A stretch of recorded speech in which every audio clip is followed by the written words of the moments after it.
Hello friend, welcome to my channel. मैं हूं सविता। दोस्तों, आज की इस क्लास में हम पढ़ने वाले हैं बीएड सेकेंड ईयर के पेपर फर्स्ट का एक टॉपिक जिसका नाम होगा विद्यालय बजट, यानी कि स्कूल बजट। आज का हमारा टॉपिक है। हम जानेंगे विद्यालय बजट का अर्थ क्या होता है, इसके उद्देश्य और इसके महत्व के बारे में। तो ये सारी चीज़ें हम आज की इस क्लास में कवर करने वाले हैं। तो दोस्तों, आप इस क्लास को बिना स्किप किए अंत तक जरूर देखिएगा और साथ ही अगर चैनल पर नए हैं, अब तक चैनल को सब्सक्राइब नहीं किया है तो कर लीजिएगा। तो चलिए आज की क्लास स्टार्ट करें। जानेंगे विद्यालय बजट क्या होता है। देखिए, सबसे पहले हम जानेंगे विद्यालय बजट जो है इसका आरंभ किस प्रकार से हुआ, कब से ये लागू किया गया, तो ये सारी चीज़ें हम पहले जानेंगे। अंग्रेजों के भारत में शासन के समय प्रारंभ में शिक्षा पर किसी भी प्रकार का कोई व्यय नहीं किया गया, कोई भी खर्च नहीं किया गया। लेकिन जब से ईस्ट इंडिया कंपनी भारत में ब्रिटिश पार्लियामेंट की ओर से शासन करने लग गई, तब 1833 के चार्टर एक्ट से शिक्षा पर कुछ खर्च का प्रारंभ हुआ। इस समय 1834-35 में शिक्षा पर जो खर्च है वो मात्र 4 लाख रुपए की राशि थी, परंतु आज़ादी के बाद सरकार का जो ध्यान है वो शिक्षा की ओर गया और शिक्षा पर सरकार ने अधिक से अधिक खर्च किया। वर्तमान में केंद्र सरकार ने कुल बजट में से कुछ ज़्यादा भाग जो है वो शिक्षा के लिए रखा है। अब हम जानेंगे बजट का क्या अर्थ होता है, यानी कि मीनिंग ऑफ बजट। तो बजट का शाब्दिक अर्थ होता है आय व्यय, यानी कि आय व्यय से हम इसका शाब्दिक अर्थ ले सकते हैं। इसके अन्य अर्थों में इसे थैली यानी कि बैग भी कहा जा सकता है, पोटली या गठरी यानी कि बंडल के नाम से भी हम इसे जान सकते हैं। प्रारंभ में बजट को थैली या पोटली के नाम से जाना जाता था, लेकिन धीरे धीरे यह आय व्यय पत्र के रूप में जाने जाने लगा। इस प्रकार बजट जो है वो हमारे विभिन्न खर्चों की एक ऐसी योजना है, एक ऐसी प्लानिंग है जो हमारी आय को विभिन्न मदों में जैसे खर्च, बचत तथा निवेश में आवश्यकता व प्राथमिकता अनुसार जो वितरण है उसी को दर्शाया जाता है बजट के अंदर। बजटिंग एक निश्चित समय अवधि में होने वाली हमारी अनुमानित आय यानी कि इनकम तथा प्रस्तावित खर्चा एक्सपेंडिचर का एक प्रपत्र या विवरण जो है वो तैयार करने की प्रक्रिया होती है। इसी प्रपत्र में आय बढ़ाने के साधनों का भी वर्णन किया जाता है। आगे देखिए, बजट हमारी आय व व्यय के समस्त स्रोतों को बताता है कि हमारी इनकम कहाँ से कितनी होती है और जो हमारे खर्च हैं वो कितने होते हैं कहाँ पर। तो ये सारी चीज़ें बजट के अंतर्गत आती हैं।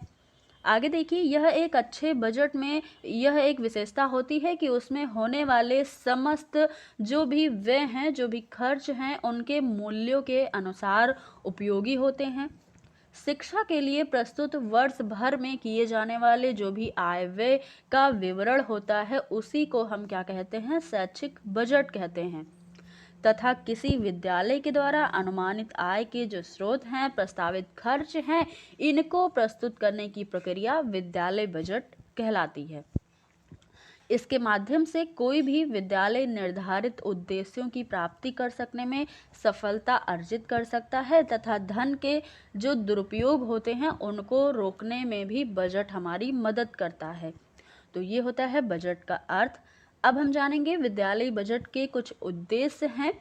मुख्य रूप से विद्यालय बजट के निम्न उद्देश्य हैं। पहला उद्देश्य हो जाता है कि बेहतर विद्यालय शिक्षा कार्यक्रमों की योजना निर्माण में सहायक होता है। तो बजट द्वारा विद्यालय में सर्वोत्तम शिक्षा कार्यक्रमों की योजना का निर्माण करने में सहायता मिलती है, क्योंकि हमें आय स्रोतों से यह ज्ञात हो जाता है या पता चल जाता है कि हमारे पास कितना धन है तथा उस उपलब्ध धन से हमें कौन कौन सी योजनाएं बनानी है, विद्यालय के हित में कौन कौन से अच्छा कार्य करना है। तो ये सारी चीज़ें हमें बजट के थ्रू पता चलती हैं। अगला पर्पस है विद्यालय संसाधनों का उचित उपयोग करना। तो विद्यालय के उपलब्ध संसाधनों का उचित उपयोग भी बजट के द्वारा किया जा सकता है, क्योंकि बजट में हमने केवल विभिन्न मदों में व्यय अपितु विभिन्न पदार्थों के उपयोग को भी प्रस्तुत करना होता है कि हमारे कितने खर्च हैं और कितने चीज़ों का हम उपयोग कर रहे हैं, कितने पदार्थ उपयोगी हैं। हमें उसमें यह भी अनुमानित करना होता है कि विद्यालय में उपलब्ध संसाधनों में कौन से ऐसे हैं तथा हमें उनका कितना उपयोग करना है तथा इससे कितना खर्च हमारा बचेगा, ये सभी चीज़ें इनका विचार कर बजट का निर्माण किया जाता है तथा विद्यालय की शक्ति एवं साधनों के अनुसार हम कार्यक्रमों को गति प्रदान करते हैं। तो ये हो जाता है विद्यालय संसाधनों का उचित उपयोग। अब तीसरा है विद्यालय व्यय में धन के बचत संबंधी उपायों को बताने में सहायक। बजट में विद्यालय में होने वाले संपूर्ण आय व्यय का वितरण रहता है। इसकी सहायता से हम व्यर्थ के जो खर्चे करते हैं उस पर नियंत्रण कर सकते हैं तथा उन क्षेत्रों में धन के व्यय को कम कर देते हैं जिसमें कम खर्च से भी हमारा काम चल सकता है। अतः बजट की सहायता से धन की बचत संबंधी उपायों का भी ज्ञान हमें हो जाता है। अब जानेंगे बजट का महत्व क्या है, यानी कि इम्पोर्टेंस ऑफ बजट। तो पहला देखिए, प्राप्त आय के साधनों के आधार पर विद्यालय की नीति निर्धारण यानी कि पॉलिसी डिटर्मिनेशन का कार्य जो है वो संपन्न किया जा सकता है। एक निर्धारित अवधि हेतु आय व्यय से संबंधित वित्तीय योजना यानी कि फाइनेंशियल प्लान तैयार करना और उसे क्रियान्वित करना। विद्यालयों में फर्नीचर, उपकरण तथा अन्य सामग्रियों की व्यवस्था करने में सफल होना।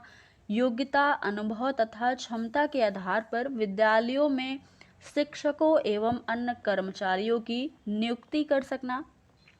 अगला है महत्व की दृष्टि से विद्यालय के संपूर्ण क्रियाकलापों को साधन एवं शक्ति के अनुसार गतिशील यानी कि डायनामिक बनाना।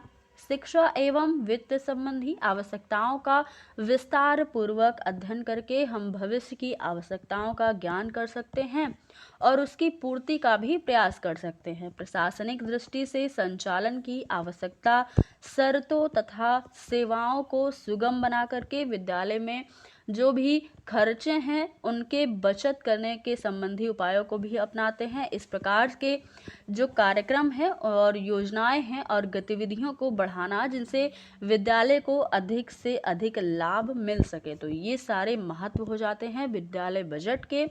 तो आज जो हमारी क्लास है वो है विद्यालय बजट की। तो दोस्तों आई होप आपको क्लास पसंद आई होगी, आपको समझ आया होगा विद्यालय बजट का टॉपिक। तो फिर मिलेंगे अगली क्लास में कुछ नए टॉपिक के साथ। और अगर आप चैनल पर नए हैं, अब तक चैनल को सब्सक्राइब नहीं किया है तो कर लीजिएगा। धन्यवाद।